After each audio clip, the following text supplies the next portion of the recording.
esa acidez que produce el pH del contenido orgánico. Todo esto está relacionado como una balanza, un equilibrio entre los factores que son agresivos versus los que van a ser defensivos. Entonces, mientras esté en una balanza bien equilibrada, no va a haber problema. La cosa es cuando vamos a sumar más factores agresivos que los defensivos, o se van debilitando anatómicamente las barreras naturales, normales que tenemos, entonces la balanza se va a desequilibrar y entonces es ahí donde va a tener un problema de sintomatología el paciente. Entonces, ¿cuáles son los factores que van a dañar el epitelio esofágico? El ácido, la toxina, la bilis, la toxina, ¿no? Todos tienen un mecanismo directo, que es el reflujo, ¿ya? Entonces, es lo que realmente causa la sintomatología propia. Entonces, hay un aumento del reflujo nocturno, el vaciamiento gástrico es lento, hay sustancias que modifican la presión del esfínter esofágico inferior, y esta, que es la patología que más nos importa en la parte de cirugía, que es la hernia de hiato. Muchas veces la causa del reflujo es una hernia de hiato, que no hacemos un buen diagnóstico. ¿Por qué? Porque la clínica es igual que una enfermedad de tratamiento médico, pero si es que no hacemos una endoscopía, o a veces hacemos una endoscopía, pero el endoscopista no mira con detenimiento el grado de herniación que tiene ese estómago, entonces no vamos a dar un buen diagnóstico de una hernia hiatal. Entonces también hay situaciones relacionadas con la enfermedad de reflujo gastroesofágica. Están los que van a aumentar o van a modificar lo que es el esfínter esofágico inferior, personas que toman hormonas, péptidos, algunos fármacos, ¿no? Y alimentos también. Los alimentos ricos en proteínas hacen que la presión del esfínter esofágico inferior muchas veces aumente, o en algunos casos, como la grasa, el alcohol, el chocolate, hace que se disminuya esa presión. Entonces, ¿qué es lo que va a pasar? Si recordamos la imagen anterior a esta, no es lo mismo. El esófago acá, el esófago, en vez de estar, este es el límite de lo que es el diafragma, lo que está arriba es el pulmón, tórax, y lo que está abajo es la cavidad abdominal. Entonces, la porción esofágica que debería estar por debajo del diafragma, que debería ser la porción esofágica que es abdominal, no está prácticamente por encima. Entonces, eso es una hernia, ¿no? Una hernia es la protrusión o salida a través de un orificio natural. Puede ser un grado 1 o puede ser un grado 4, que está prácticamente todo el estómago adentro. Hay muchas enfermedades que nos pueden dar, enfermedades de reflujo gastroesofágica, o situaciones que no siempre son enfermedades, como la gestación, ¿no? Y hoy en día se ve bastante frecuente en pacientes operados por cirugías bariátricas, cirugías esofágicas, ¿ya? Entonces, la fisiopatología, todo lo que se habló, que hay una respuesta inflamatoria, hay una barrera de protección, hay una lesión de acuerdo a las enzimas que hay a nivel gástrico, que daña el epitelio, todo eso nos va a dar, mientras no se vaya reparando, se vaya complicando, nos va a dar un epitelio famoso, nos puede dar el famoso epitelio de Barrett, enfermedad de Barrett. Esto nos va a llevar a una displasia, y si no lo tratamos en baja frecuencia, pero puede ser que llegue a un adenocarcinoma, a un cáncer esofágico. La probabilidad es de 1.4, pero no deja de ser una probabilidad baja, pero existe la posibilidad. Entonces, hay los datos microscópicos de la mucosa. El diagnóstico prácticamente se la hace por endoscopía, con una toma de una biopsia de la mucosa esofágica, ¿ya? Pero que también la ausencia de esta alteración de la mucosa esofágica no va a excluir lo que es un reflujo patológico, lo que puede ser que esté en sus etapas iniciales y no se manifieste todavía en un dato microscópico. Muchas veces se ve así, ya son esofagitis agudas, son procesos inflamatorios a nivel de la mucosa esofágica. Muchos cuadros clínicos van asociados a otras áreas y no solo a la parte gastrointestinal, sino que va asociado a lo que es problemas pulmonares, en los pacientes asmáticos, en los pacientes que tienen tos crónica y no hay causa aparente, le hacen una endoscopía y tiene su hernia hiato, entonces en la noche hay ese reflujo, el paciente no se da cuenta, es mínimo, irrita los bronquios y el paciente en el día está tosiendo y tosiendo y tosiendo y por más que le demos jarabe para la tos, le demos lo que sea, la causa es el reflujo y no así un problema pulmonar propio. Dolor precordial también, ¿no? El dolor del pecho no solo es por el reflujo, ¿ya? El dolor muchas veces lo asimilamos a un dolor de un infarto agudo de miocardio o alguna otra patología cardiopulmonar, pero eso es lo importante de conocer el diagnóstico diferencial y poder eliminar ya las posibles otras enfermedades. También ocurre en todo este tipo de patologías, entonces que son atípicos a lo que es un reflujo gastroesofágico normal. Esta es la histología de un esófago de Barrett, ya necesitamos ser patólogos para darnos cuenta. Ya esto se habla de metaplasia del epitelio esofágico, entonces ya son alteraciones celulares por la cronicidad de la enfermedad, ¿no? Hay una imagen más ampliada. Entonces, el cuadro clínico, existen los signos y síntomas típicos. El paciente viene por pirosis, regurgitación ácida, disfagia o dinofagia. Puede también venir acompañado de hipo, dolor torácico, dolor epigástrico, pérdida de esmalte dental, náusea, ¿ya? La pirosis, en el 75% de los casos de reflujo gastroesofágico, viene por pirosis. El paciente viene porque le arde el pecho y le arde la boca del estómago, ¿no? La prevalencia es de un 25 a 80%. Entonces tenemos cómo llegamos al diagnóstico de un reflujo gastroesofágico. Ya hablamos de la parte clínica, de la sensación de ardor, quemazón en el pecho, en la boca del estómago. Entonces, al tener la característica clínica, tenemos que pedirle al paciente una endoscopía digestiva. La endoscopía es el método de estudio diagnóstico esencial para determinar primero el reflujo, qué grado de reflujo es, y muchas veces se puede identificar incluso la causa del reflujo. Entonces, a través de la endoscopía podemos hacer un monitoreo de la pH-metría, ver el valor del pH esofágico y compararlo con el pH del estómago. Entonces, se puede ver por vía endoscópica la fiabilidad de las mucosas y las erosiones que producen y en algunos casos también ulceraciones de las mucosas esofágicas. Esta es una imagen típica de un esófago de Barrett, que solo con meter el endoscopio y llegar a la parte más distal, al ver esta alteración de la unión gastroesofágica, ya nosotros vemos un esófago de Barrett, que antes se consideraba potencialmente maligno, pero que hoy en día se ha determinado que igual la tasa de que esto se convierta en un adenocarcinoma sigue siendo bajo. No es cero, pero sigue siendo bajo. Entonces, existen muchos métodos de clasificación endoscópicos. El más usado es la famosa clasificación de Savary, que seguramente ya lo escucharon. Entonces, también está la de Los Ángeles, que también lo usan mucho los gastroenterólogos, los endoscopistas, ¿ya? Las pruebas de Beitel tienen baja sensibilidad, pero también que en muchos casos son útiles para diagnosticar los reflujos gastroesofágicos. Tenemos que hacer diagnósticos diferenciales de enfermedades propias del tubo digestivo, ¿ya?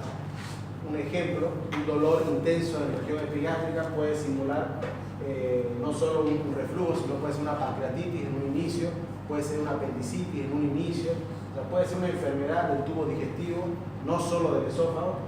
Y también tenemos que hacer diagnóstico de enfermedades de problemas cardiovasculares, sobre todo el infarto agudo de miocardio, que con un simple electrocardiograma nosotros podemos diferenciar si el paciente está sufriendo un infarto o no, ¿no? Entonces, a veces subestimamos al paciente, el paciente viene con dolor de pecho, y pensamos que no, debe ser una regurgitación, y el paciente en sí se está infartando y no así, no es su gastritis, porque muchas veces, ¿quién no ha tenido gastritis acá? Casi todos tuvieron algún episodio de gastritis, entonces a veces como uno es joven, lo relaciona a la gastritis, o sobre todo en pacientes adultos relacionan a gastritis crónica, pero en sí el paciente se está infartando en nuestras caras y no nos estamos dando cuenta. ¿Por qué? Porque no estamos investigando los diagnósticos diferenciales de los dolores primordiales.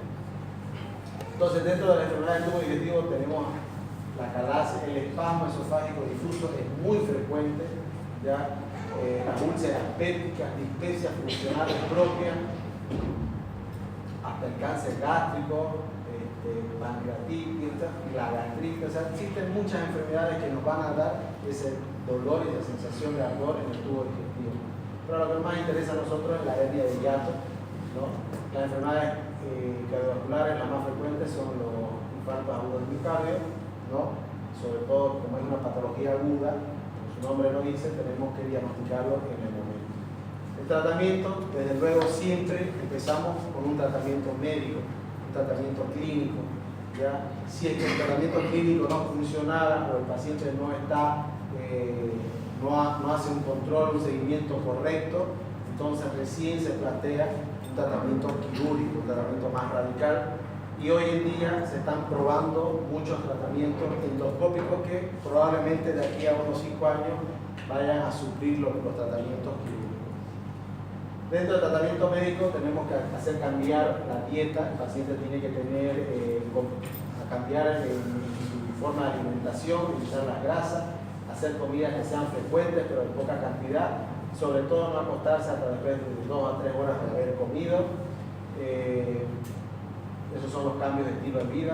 También tenemos que iniciarle fármacos, evitar fármacos que disminuyan la presión del esfínter esofágico inferior, ¿no? Que retrasen el vaciamiento gástrico, sobre todo los fármacos que son ansiolíticos hacen que el vaciamiento gástrico sea más lento y los AINES hacen que lesionen las mucosas gástricas y las mucosas esofágicas.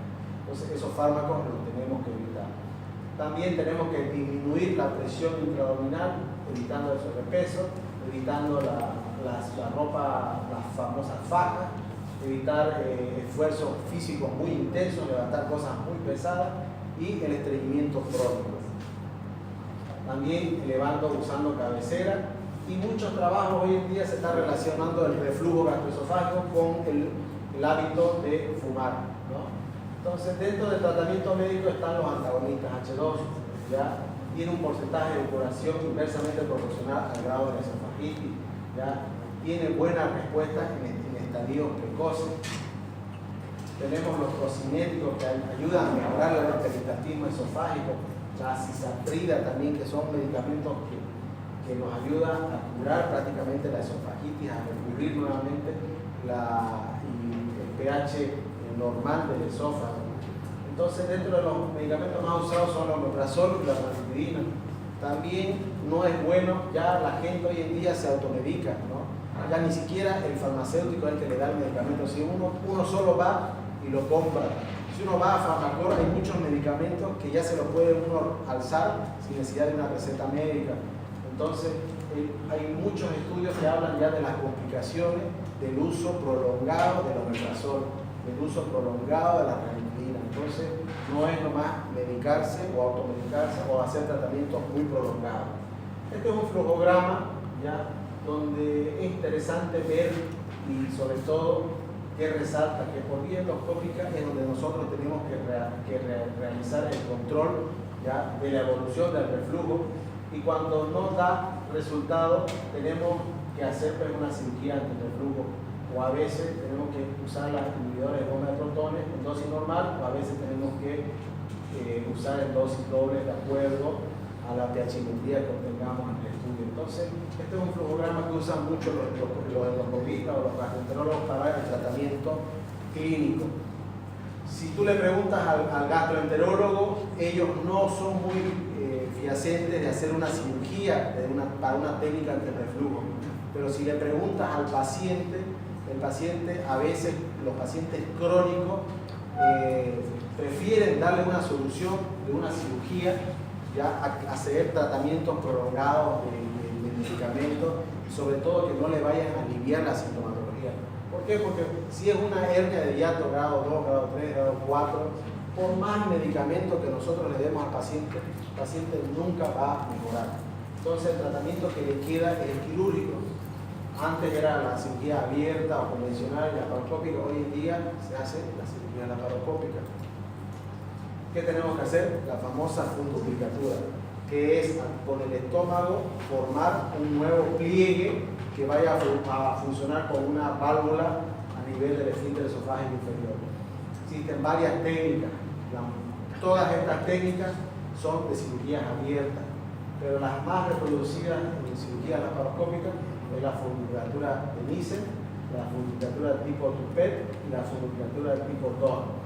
Son las tres funduplicaturas que son más representativas desde el punto de vista laparoscópica y más fácil de realizar. ¿Cuál es el objetivo del tratamiento quirúrgico? Restituir la seguridad de la unión gastroesofágica, bajar el esófago, que el esófago vuelva a su porción normal, que una porción que es más o menos 5 centímetros del esófago tiene que estar dentro de la cavidad abdominal y fijar el esfínter gastroesofágico para que no se suba nuevamente para arriba. Entonces, ¿cuándo está indicado? Es muy relativo, sobre todo cuando hay un fracaso al tratamiento prolongado de los medicamentos, ¿ya? O cuando el paciente ya tiene una insuficiencia mecánica del esfínter, sino no es una alteración propia de la mucosa, sino que ya la anatomía está alterada y entonces nosotros tenemos que reparar la anatomía. La hernia, como ustedes saben, es una protrusión o una salida de una víscera a través de un orificio natural, ¿no? Entonces, mientras no reparemos la hernia, el paciente va a seguir con toda la sintomatología. Contraindicaciones también es relativo, edad avanzada, enfermedades que generan el ruido quirúrgico, ¿no? Pero bueno, ahí se ve el riesgo-beneficio, si el paciente se opera o no, o prefiere mantener la medicación en caso de que sí le haga efecto. Entonces, este gráfico es bastante explicativo de la funduplicatura del tipo Nissen, que es la más usada. Este es el fondo del estómago. Acá tenemos unos vasos cortos que irrigan la curvatura mayor del estómago. Estos vasos cortos tienen que ser liberados, tienen que ser seccionados para que todo el fondo gástrico quede libre. Entonces, ¿qué hacemos? Esta es una banda elástica que la unión esófago, esto es esófago, la unión esófago-gástrica lo traemos hacia nosotros y por detrás el fondo gástrico le damos vuelta y lo unimos al mismo fondo gástrico, ¿no? Y más o menos queda de esta manera. Entonces, esto hace que el esófago en su porción abdominal, ya en su porción gástrica, quede en su lugar y a la vez se fija en los pilares para que esto no se vuelva a meter, no se vuelva a eliminar, ¿ya? Las otras técnicas son similares en base a esta, pero con leves variaciones. Las complicaciones, ¿cuáles son? Sangrado, hemorragia. Antes, con las cirugías abiertas, teníamos mucha lesión de vaso. Pacientes entraban para técnicas antirreflujo y salían con lesiones de vaso, estómago. Con la cirugía laparoscópica eso se ha mejorado bastante. Existen otras modalidades endoscópicas que cada vez están agarrando más importancia, que es la inyección de polímero, la aplicatura esofágica intraluminal, ¿ya? Pero que todavía no están demostradas ni se están realizando porque están en una fase experimental, ¿no? La inyección de polímero lo que hace es mejorar el efecto de masa a nivel del esfínter esofágico inferior. Es un procedimiento simple, pero que tiene una duración limitada. En cambio, la cirugía convencional, la cirugía laparoscópica, la duración prácticamente es de por vida, ¿no? Son más que todo pruebas que se están realizando ahora. Esto para mí yo creo que a la larga va a tener más importancia, que por vía endoscópica, ¿no? Se entra al esófago, a la unión gastroesofágica, y intraluminalmente, por un punto, se puede hacer una aplicatura. Esta es una aplicatura, ¿no? Gástrica, ¿no? Entonces queda de esta manera el orificio. Normalmente el diámetro del esófago o de la unión gastroesofágica era este, pero con la aplicatura endoscópica queda reducida a menos de la mitad. Entonces eso evita que exista el reflujo gastroesofágico, por lo tanto Esto se hace con endoscopio, con anestesia, una leve sedación, entonces evita y suprime a lo que es una cirugía, ya sea laparoscópica o abierta. Pero como les dije, hoy en día está siendo estudiada de forma experimental. Se desconoce cuánto tiempo puede llegar a durar esa aplicatura del esófago, se desconoce la configuración ideal, si mejor es hacerlo longitudinal, circunferencial o transversal. Entonces, esto es cuestión de tiempo para ver cómo va evolucionando, y la cirugía hoy en día está dando pasos agigantados, ya, donde antes era una cirugía abierta, pasó a ser una cirugía laparoscópica, después hoy en día es cirugía robótica, y mañana no sabemos qué es, que lo más probable sea la cirugía endoscópica, que ya, o por orificios naturales, que ya el paciente no se necesita introducir ningún instrumento a través de la pared abdominal. Doutor, essa última técnica, ela não pode causar uma... Meu Deus. Deixa eu falar. Não é odinofágia, é... Disfágia. Puede. Por eso son experimentales, no puedes saber aquí a 10 años qué vaya a ocurrir con eso. Es una técnica todavía experimental.